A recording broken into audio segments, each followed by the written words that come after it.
নমস্কার। 18 জানুয়ারি খুলছে তিনটে রাশির ভাগ্যের বন্ধ দুয়ার। 18 জানুয়ারিতে কি ঘটছে?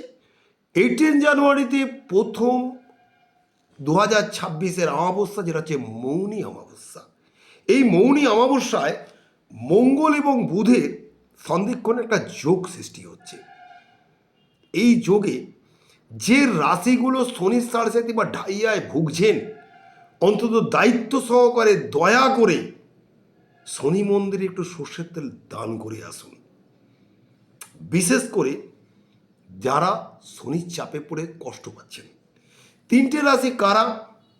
সেই তিনটে রাশি হচ্ছে মিথুন রাশি, একটা হচ্ছে ধনু রাশি, আর একটা হচ্ছে কুম্ভ রাশি।